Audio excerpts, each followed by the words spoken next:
غدا النهاردة من اختراع هند سليم. اختراع كده من اختراعاتي. انا دايما بحب ان انا اغير في انواع الغدا، وبحب ان انا احط كده التاتش بتاعي. فهتشوفوا النهاردة تتبيلة مختلفة تماما للفراخ والمكرونة. عملتها كمان بنفس التتبيلة، ادتني طعم وهمي بجد. هتجربوها معايا وبتمنى ان شاء الله تنول اعجابكم وتقولوا لي رأيكم. يلا بقى بينا نشوف الطريقة ونقول بسم الله. اول حاجة كده عندي فرخة محترمة كده حوالي 2 كيلو بالشكل ده. الفرخة دي احنا يعني ان شاء الله كده هنعذبها وهنقطعها 12 قطعة. انا عايزة الفرخة دي يعني متقسمة تقسيمة محترمة، لان انا هدخل عايزة التتبيلة كده تدخل جوه اللحم وتتشبع الفرخة من التتبيلة كلها. فانا قلت ان انا لازم اشيل بقى كل الجلد اللي في الفرخة ده وهقطعها بالشكل ده. ده غير بقى طبعا ان احنا هننضفها لسه كمان وهننقعها. النقع بتاعنا اللي هو اساسي دايما على طول. عارفين ان انا لازم انقع الفراخ نقعة كده حلوة. هنقطع ديت اول حاجة الورك كده هنقطعه نصين بالشكل ده، هنخلي الدبوس لوحده والقطعة التانية دي لوحدها. وبعد كده هقسم قطعة الفخد ديت بالنصين بالشكل ده. وزي ما تحبوا استخدموا المقص، استخدموا السكينة، المفضل بالنسبة لكم استخدموه. هنا اول واحدة هي شلت الجلد بتاعها، يعني هبتدي بقى ان انا اقطع كل جزء كده واشيل الجلد بتاعه. قطعة الجناح ديت احنا مش عايزينها، هنشيلها اللي بتبقى في حرف الجناح دي. وهنخلي بقى الجناح كده لوحده، نقطعه كده الجزء بتاع الجناح كده لوحده. وهنحاول على قد ما نقدر برضو ان احنا نشيل جلد الجناح ده كمان. تمام. قسمت برضو الصدر بالشكل ده. لو مش هتقدري ان انتي تقطعي الفرخة 12 قطعة، حاولي يعني لو انتي عند الفرارجي ممكن ان هو اطلبي منه يقطعها لك ويشيلك كل الجلد اللي في الفرخة ويديها لك 12 قطعة بالشكل ده، يعني لو هي صعبة عليكي. فمتهيالي ان هي مش صعبة. فهنبتدي بقى نشيل كده. شايفة الجلد اتشال معايا بمنتهى السهولة. الصدر كده هبتدي اخد الطرف الاخير دوت واقطعه جزء، والجزء اللي عند الكتف دوت هقطعه برضو نصين بالشكل ده. ويعني كده تمام قوي. هبتدي بقى ان انا افتح كده بالسكينة او بالمقص بالشكل ده، نديها فتح كده خفيفة. عشان انا التتبيلة عايزاها زي ما قلتلكوا، عايزاها تدخل جوه لحم الفرخة. عايزة اكل كده طعم الفراخ بالتتبيلة. تديني كده تيست حلو جدا. فكده خلصنا خلاص الفراخ. هنجيب بقى محلول النقع بتاعنا.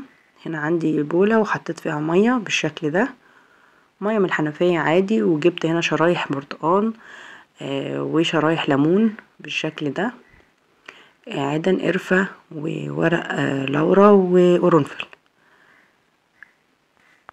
عندي كمان معلقتين خل كده كبار بالشكل ده، ومعلقتين من السكر. وهننزل بقى كل الفراخ بتاعتنا في التتبيلة الحلوة دي. نزلت بقى الفراخ كلها في المية ديت. وبعد كده تاخد كده حوالي ساعة نص ساعة في التتبيلة الجميلة ديت. هتنزل بقى كل الشوائب اللي فيها واي دم زايد فيها هتنزله. شايفين الفراخ هتطلع معايا بجد، يعني عصوري بقى البرتقان كده والليمون. حقيقي الفرخة هتطلع عندك بافتة، يعني منورة كده من كتر النظافة. فدايما بقول ما ننساش محلول النقع ده بالذات مهم جدا لأي نوع فراخ. هنا بقى الفراخ بقت تمام معايا اهيت. وبعد كده هبتدي ان انا اعمل بقى التتبيلة بتاعتي. استخدمت هنا كيس من اكياس التلاجة العادية، وحطيت فيها التوابل بالشكل ده. توم باودر، بصل باودر، كزبرة، بابريكا، فلفل اسود وملح. ضفت حوالي 10 فصوص توم كده مفرومين ناعم بالشكل ده، وربع كوباية من زيت الزيتون. لو مفيش زيت زيتون يعني ضيفي اي نوع زيت.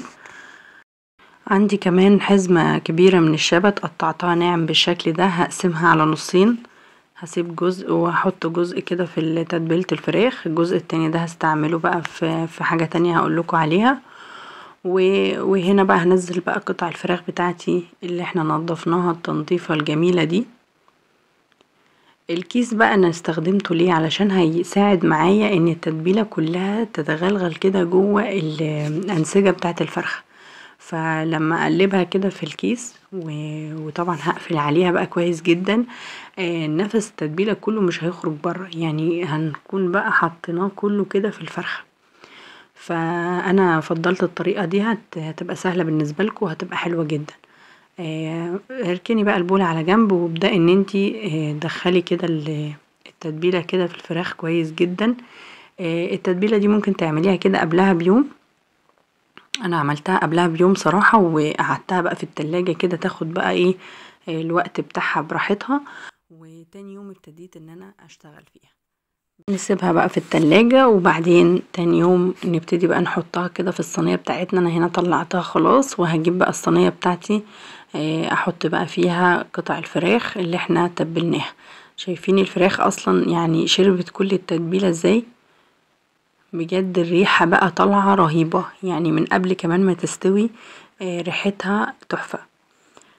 بتمنى بجد تجربوا التتبيلة دي، بجد هتعجبكم جدا، وطعم الفراخ كده فيها طعم تاني خالص. طبعا انا ما سبتش بقى الرجول، كمان حطيتها وتبلتها مع الفرخة، فما تسيبيش حاجة يعني. هنحط بقى ورق الزبدة بالشكل ده على الفراخ، وبعد كده ورق فويل، وانا مسخنه بقى الفرن عندي على درجة 200 الاول، وبعد كده بهدي الحرارة على درجة 180، ونسيبها بقى في البوتاجاز كده تاخد وقتها ساعة الا ربع بالظبط، وهتطلع معاكي احلى فراخ مشوية في الفرن بتتبيلة مختلفة وهتعجبكم جدا. يلا بقى ندخلها الفرن ونعمل بقى الوصفة بتاعتنا التانية. عملت فيها هنا بقى شوية مكرونة. جبت هنا المكرونة الأقلام بالشكل ده، حطيتها في مية مغلية وشوية ملح فيها بسيط وشوية زيت. هسيبها لحد بقى ما تتسلق كويس جدا، السلق العادي اللي انتي بتحبيه، ونبتدي بقى نعمل الصوص بتاع المكرونة بتاعتنا.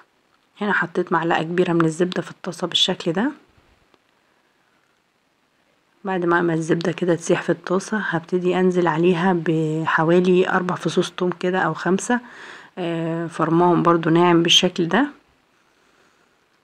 بعد ما التوم بقى يتشوح معايا مش عايزاه بقى يبقى غامق معايا، عايزين نلحقه كده بسرعة، نحط بقى فيه التوابل اللي احنا حطيناها للفراخ: البابريكا والثوم باودر والبصل باودر والفلفل الاسود والملح والكزبرة. وهنا حوالي ربع كوباية من الدقيق بالشكل ده. ابتديت بقى ان انا اشوح كده التوابل بتاعتي مع الدقيق. اول بقى ما تشموا الريحة ان الدقيق كده اتحمص كده مع التوابل، هتلاقوا كده ريحة حلوة جدا طلعت. نبتدي بقى ان احنا ننزل عليها بالنص لتر حليب بالشكل ده. هقلب كويس قوي عشان ما يبقاش فيه اي تكتلات. واول بقى ما توصل معايا بالقوام بتاع البشاميل اللي احنا بنحبه ده، هضيف عليها بقى شوية جبنة موتزاريلا بالشكل ده. هتسيح طبعا بقى في البشاميل كويس جدا. وبعد كده هنزل عليها بقى، فاكرين شوية الشبت اللي احنا عيناهم على جنب، هنزل عليها بقى بالشبت بتاعنا بالشكل ده، وهيطلع معانا احلى صوص للمكرونة. هتاكلوا صوابعكم وراه، بجد خطيرة، والوصفة دي بجد هتعجبكم جدا. نزلت بقى بالمكرونة اللي انا سلقتها، ونغلف بقى المكرونة بتاعتنا الجميلة اللي احنا سلقناها سلقة حلوة كده مظبوطة. نغلفها كده بالكريمة اللي احنا عملناها، كريمة اقتصادية جدا. طلعت معايا بالجمال ده. الريحة بقى طبعا يعني اكيد انتوا حاسينها، الريحة قلبت البيت. يا ريت تجربوها، الوصفة دي هايلة. شايفين؟ طبعا بقى الاطفال عندنا يعني بيحبوا حاجة اسمها الصوص الابيض ده. فهنزل بقى كده في طبق التقديم بشوية المكرونة، وده بقى الطبق اللي انا هحط فيه قطع الفراخ المشوية بتاعتنا. وهنزل بقى بشوية كده شبت كمان. كده الطبق معايا بقى جاهز. عندي بقى الفراخ هنا خلاص يعني دخلت بقى في التسوية اهوت، يعني سوا كامل اهو. فخلاص بقى احنا ايه، هنحاول ان احنا بقى نفتح الشواية عليهم وتتحمر بقى، تاخد بقى الوقت بتاعها عشان ان انا احمرها وزي ما تحبوا يعني. عايزين بقى لونها غامق لونها فاتح زي ما تحبوا. عايزين كمان الصوص اللي تحت ده كمان يعني يتشرب تماما براحتكم. بس انا بحب اسيب بقى شوية صوص كده علشان الصوص ده كمان هحطه على المكرونة وانا بقى بحط الطبق التقديم بتاعي. القطع الفراخ اهي مستوية معايا جدا، شايفين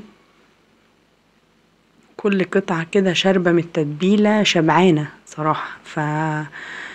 طعمها مميز جدا وهتعجبكم ان شاء الله. حطيت بقى قطع الفراخ بتاعتي كده بالشكل ده على وش المكرونة. الطبق ده طبعا لو كلتوه كده في المطاعم، ده اذا لقيتوا الوصفة دي اصلا في المطاعم بمبلغ وقدره.